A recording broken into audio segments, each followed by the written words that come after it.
오는 25일 국민의힘 한동훈, 더불어민주당 이재명 대표의 회담을 앞두고 양측이 의제 조율 문제 등을 놓고 치열한 신경전을 벌이고 있습니다. 여당이 제안 내용을 공개하자 야당이 이에 항의하면서 오늘 열릴 예정이었던 양당의 실무회동은 하루 미뤄졌습니다. 국회 연결해 알아보겠습니다. 이준혁 기자. 네, 국회입니다. 네, 여야 대표 회담을 위한 실무회동이 오늘은 열리지 않게 됐다고요? 네, 주 실무회동은 오후 3시쯤 열릴 예정이었는데요. 국민의힘 박정하 당대표 비서실장이 실무회동 전 여의도 당사에서 기자들과 만나 대표 회담에서 제안할 3가지 의제를 예고한 게 발단이었습니다. 탄핵과 청문회 등 정쟁 정치를 중단하자는 선언이 하나, 금투제 폐지와 서민 이자 경감 등 민생 대책이 둘, 정치개혁을 위한 협의체 신설까지 모두 3가지를 거론했는데요. 한동훈 대표와 민주당 이재명 대표 단둘이서 민주당이 동의한다면 처음부터 끝까지 모두 공개로 진행하고 싶다고도 말했습니다. 하지만 최상병 특검법의 경우는 당내 논의가 부족하다는 기존 입장을 강조했습니다.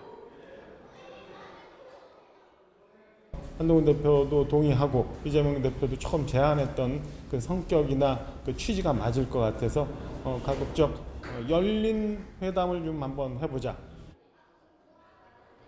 이에 민주당은 실무협의 사안을 미리 공개하는 것은 예의에 어긋난다며 실무회동을 내일 오전으로 미뤘습니다. 이해식 당대표 비서실장은 국회에서 기자들과 만나 충분하게 협의를 거쳐 발표할 건 발표하고 발표하지 않을 건 발표하지 않고 해야 하는데 미리 툭 던지듯이 했다고 반발했습니다. 이어 결국 한동훈 대표가 여야 회담을 하나의 정치적 이벤트 정도로 생각하는 것 아니냐 하는 상당히 불쾌한 생각이 들었다고 덧붙였습니다. 민주당은 핵심 의제로 추진하고 있는 최상병 특검을 두고도 여당이 요구한 제보 공작 의혹까지 포함할 수 있다며 한동훈 대표가 원하는 특검안을 가져오라고 압박 수위를 높이고 있습니다. 한동훈 대표가 최혜병 특검을 하자, 그리고 본인은 제3자 추천안이 좋다고 생각한다 했으면은 대표가 된 다음에 법안을 냈으면 되는 문제입니다. 다만 지구당 부활 등 여야 의견이 거의 일치한 사안에는 여야가 합의할 수 있다는 전망도 적잖은데요.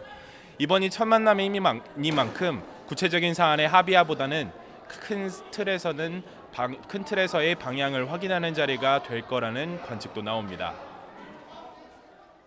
네, 국회 상황도 알아보겠습니다. 여야가 합의 처리 수순에 들어간 법안도 있다고요?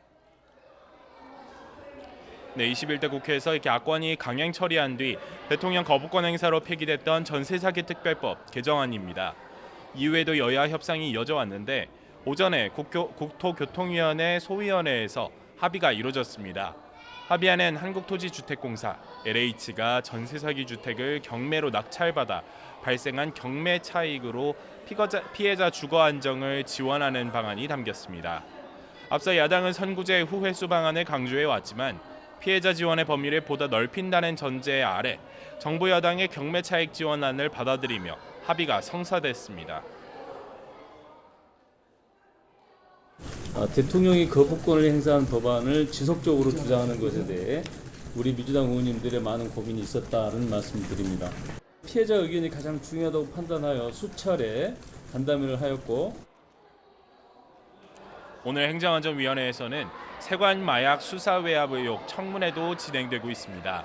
지난해 1월 서울 영등포 경찰서가 마약 조직원들이 국내로 필로폰을 밀반입할 당시 세관 직원들이 도운 혐의를 포착해 수사하는 과정에서 외압이 있었다는 의혹과 관련된 건데요.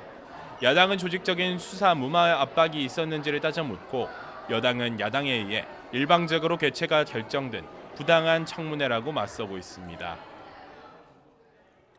네, 내년도 예산안을 논의하는 고위 당정도 열렸다고요? 주요 내용 전해주시죠. 네, 국민의힘은 오전에 국회에서 정부로부터 2025년도 예산안과 기금운용 계획안을 보고받고 세부 사항을 조율했습니다. 김상훈 정책위의장은 협의 뒤 당정 예산협의 결과를 브리핑했는데 직접 들어보시겠습니다. 내년도 예산에도 약자 복지를 역대 최대로 강화함으로써 위기를 극복하고 경제 회복을 선도하는 건전 재정 역할에 최대한 역점을 두었습니다. 주요 내용을 보면 당장은 온누리 상품권을 역대 최대 규모인 5.5조 원으로 늘리고 가맹 제한 업종도 40종에서 28종으로 줄여 사용처를 확대하기로 했습니다. 또 2자녀 이상 다자녀 가구의 지원을 대폭 확대해 전기차 구매 보조금을 최대 2배까지 확대하고 KTX 탑승 시 인원과 관계없이 할인하도록 할 예정입니다. 전기차 화재 예방 충전기 보급을 9만 대까지 늘리고 무인 파괴 방수차, 전기차 화재 진압 장비 등을 추가 도입하는 예산도 반영할 계획입니다. 지금까지 국회에서 전해드렸습니다.